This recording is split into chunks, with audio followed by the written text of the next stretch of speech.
Are we alone in this vast universe? Is there life out there? Are aliens real? Do unidentified flying objects or UFOs prove that some people have already made contact with extraterrestrial life? There's no doubt, human beings have been fascinated with the idea that there might be aliens living on other planets. Thus, it should not come as a surprise to see some people have become so passionate about finding life outside of Earth that a considerable amount of energy, time, and money have been poured into hunting for alien life. But as we ponder the possibility of otherworldly beings, one question stands out with profound significance. What does the Bible say about aliens? Does the Bible say anything about extraterrestrial life? If yes, then how will that affect our faith? In this video, let us explore the topic of aliens, UFOs, and extraterrestrial life and see how these things fit in the Bible. So if you're ready, let's dive in.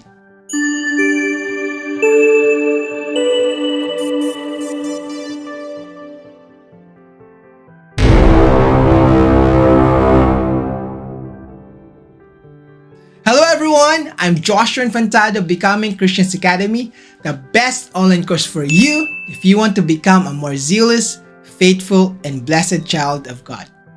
Today, I want to talk about aliens, UFOs, and extraterrestrial intelligence. Are we really alone in this universe? Could it be that the government has already made contact with aliens, but they are just hiding the truth? How about the supposed sightings of aliens and their aircraft? How should we look at them as a follower of Christ? We are going to answer all of these questions, but first, let me invite you to join our free on-demand online class entitled, What is the Meaning of Life? This 24-minute class will guide you through the pages of the Bible and learn why you are here, what is the purpose of your existence, and even what you should do with your life. You can learn all this by signing up today. I have included the sign-up link in the description box. With that said, let's go back to our main discussion.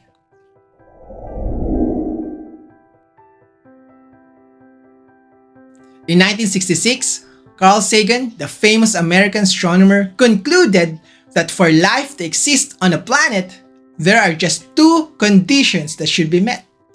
One, the right kind of star, and two, a planet that is situated at the right distance from that same star.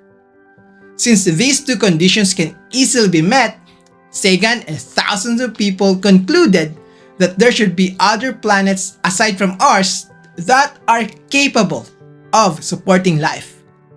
Later, we would soon see that Sagan is wrong in his claim. As our understanding of the universe increased, scientists found out that there are more conditions that should be met before life to exist. From 2, which Sagan claimed, it has increased to more than 50 conditions. This has significantly lowered the chance of finding life outside of our solar system, to the point that it is statistically impossible. However, at that time, Sagan's claim strengthened the growing interest of people in aliens coming to Earth. Thus, in 1960s, people started the search for extraterrestrial intelligence, or what they call SETI, S-E-T-I. Now, it is not just ordinary people who search for ET life, but also educated and experienced researchers and scientists. One of the biggest parts of SETI is the monitoring of electromagnetic radiation, which scientists believe to be signals coming from other intelligent beings outside of our planet. This gave birth to what is now called radio astronomy. Frank Drake was at the forefront of the first project of listening for radio signals from deep space at the National Radio Astronomy Observatory in Green Bank, West Virginia in 1960. Today, the same project grew into having a wide array of supercomputers listening to 56 million radio channels all at once. So for more than 60 years of listening to radio signals, What did astronomers and researchers find? Nothing. The signals we hear from aliens are deafening. They are all silent. They have found no intelligent signals or messages from aliens as they optimistically expected.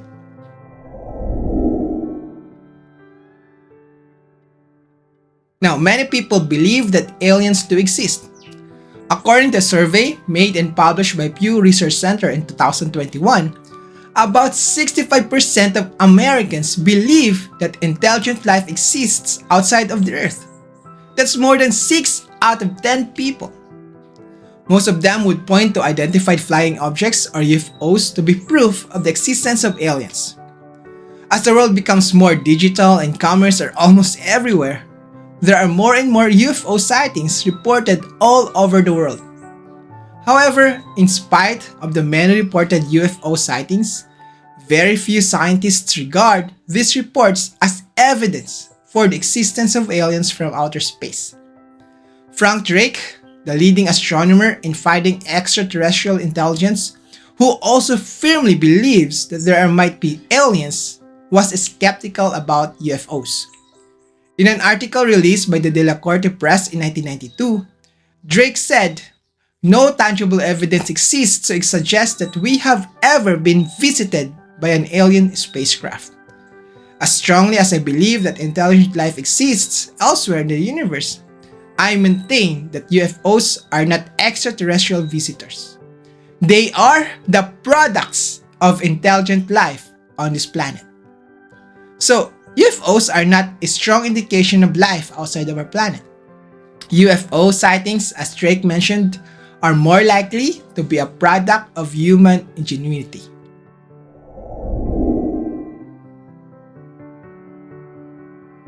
We now come to the gist of our discussion. Does the Bible say anything about aliens? If yes, what could it be? Are there aliens according to the Bible? Well, the answer is a resounding yes. Yes, there are aliens, but these aliens aren't what popular media or science fiction describe them to be. If you define aliens to be extraterrestrial beings who live outside of our planet, then yes, there are aliens. But these aliens aren't physical beings. They are spiritual beings. They are not limited by matter, space, and time. They live outside of our physical existence, and these beings are super beings and their intelligence is way more powerful than ours. Since they are not physical, they are not subject to illnesses, decay, and death. The very first verse in our Bible introduced us to this super being, which you might technically consider an alien or an extraterrestrial intelligent being. We read in Genesis 1 verse 1. "In the beginning, God created the heavens and the earth." So in the beginning, before there are human beings, we could see here that God already exists. Who is this God? We read in Isaiah 42 verse 8. "I am the Lord. That is my name, and my glory I will not give to another, nor my praise to carved images."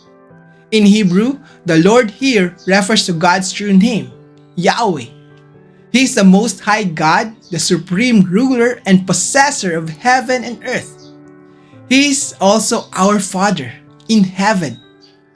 Aside from the Most High God, the Bible talks about a second being who is part of the God family. We read in Daniel 7 verses 13 to 14. "I was watching in the night visions, and behold, one like the Son of Man coming with the clouds of heaven. He came to the Ancient of Days, and they brought him near before him. Then to him was given dominion and glory and a kingdom, that all peoples, nations, and languages should serve him. His dominion is an everlasting dominion which shall not pass away, and his kingdom, the one which shall not be destroyed." Obviously, this one who is like the Son of Man is no ordinary being. Why? Because dominion, glory, and kingdom will be given to him. Not only that, but all people will serve him. Who is this Son of Man? Obviously, it is no other than the God being who became later as Jesus Christ, or properly known as Yahshua the Messiah. This is supported by Christ's constant use of the title Son of Man to refer to himself when he was still on earth. Aside from Yahweh, the Most High and the pre-incarnate Messiah, we also have angelic beings. These angels or messengers are also spiritual creatures that can take the form of men. So, with all these verses, we can see that the Bible doesn't speak of aliens such as the green creatures with long heads and big eyes. The Bible doesn't talk about extraterrestrial intelligent beings that live on other planets. Instead, what we see in the Bible is that there are spiritual, powerful beings that live outside of the physical realm. God is one of them who inhabits eternity and who resides in the third heaven where his throne is located. What's so amazing about this is that these spiritual beings have already made contact with human beings. Right from the start, God has already talked to Adam and Eve, the first man and woman. Not only that, but the second member of the God family became a human being himself, as we read in John 1 verse 14. And the Word became flesh and dwelt among us, and we beheld his glory, the glory as of the only begotten of the Father, full of grace and truth. God has also sent angels to fulfill his purpose, and in some cases, that involves directly talking to human beings. We read in Hebrews 13 verse 2, "Do not forget to entertain strangers, for by so doing, some have unwittingly entertained angels." Undoubtedly, human beings have already been in contact with extraterrestrial life forms.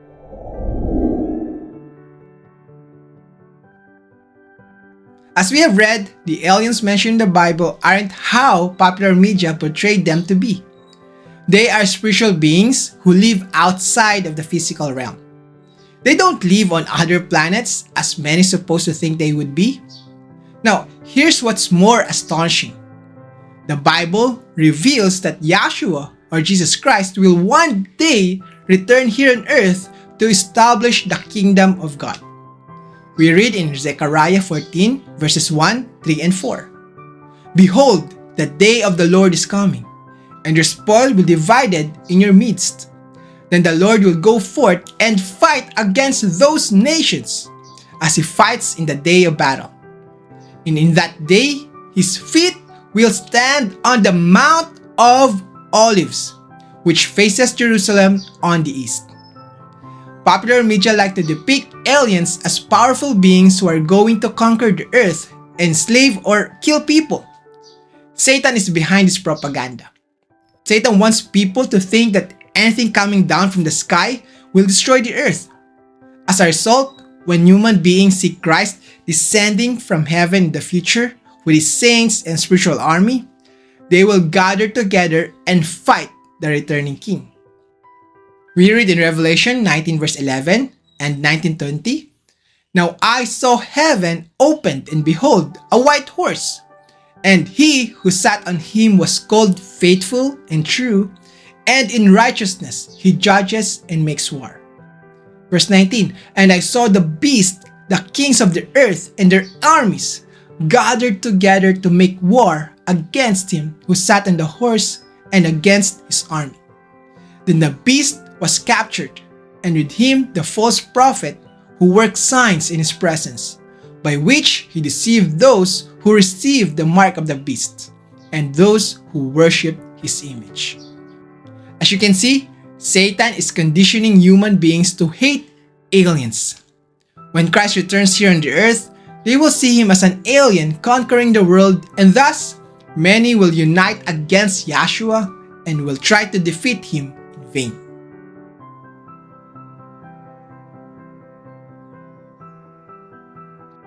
Some human beings who refuse to believe the revealed Word of God written in the Bible might try to find meaning outside of our planet. They look for aliens as a way to find answers to what really is the meaning and purpose of life. Physicist Paul Davies commented on people's quest to find meaning by finding aliens. He said, "The belief in super advanced aliens can provide some measure of comfort and inspiration for people whose lives may otherwise appear to be boring and futile." Sadly, some people put their hope in aliens who will deliver us from self-destruction. They thought of aliens landing on Earth to put an end to human suffering, war, and poverty. But these people are putting their hope in the wrong place. Yes, there will be an alien who will come down from the sky and deliver mankind from destruction. However, it won't be the alien they thought it to be. It will be Yahshua the Messiah, the King of Kings and Lord of Lords, who will establish God's perfect kingdom here on earth. In conclusion, the Bible is silent about life forms outside of the planet Earth. There is certainly no indication in the Bible that physical aliens live somewhere in outer space. If you're looking for aliens, then you will just be disappointed. Aliens, as conceptualized by popular media, don't exist. However, there are extraterrestrial life forms or beings that have been proven to have existed. These are the spiritual beings that include God the Father, His Son, and the angels. One day, God will send back His Son here on earth to establish His kingdom. At that time, people will stop looking for aliens and will start looking to God. With that, I hope I was able to give you fresh and useful insights into the hot topic of aliens and UFOs. You see, you don't get these precious insights from mainstream media or even from popular Christian churches. So if you wish to learn more about biblical truths, then be sure to subscribe and follow us. Don't forget about our free offer as well. Join our free exclusive masterclass entitled, "What is the Meaning of Life?" It's an on-demand class, so you can join the class anytime, anywhere. It is only 24 minutes, but its lessons will last forever. Sign up today by clicking the link in the description box. Finally, please consider joining our Becoming Christians Academy. Some of the online courses I offer will help you know how to live a victorious life, how to develop godly habits that will move you closer to God, and how to increase your faith, and so much more. You can visit our website, www.becomingchristiansacademy.com. That's www.becomingchristiansacademy.com. I hope to see you there. Thank you so much for joining us today. Again, I'm Joshua Infantado of Becoming Christians Academy, praying that the Most High God, our Abba Yahweh, bless us all with His love, mercy, and truth. See you next time.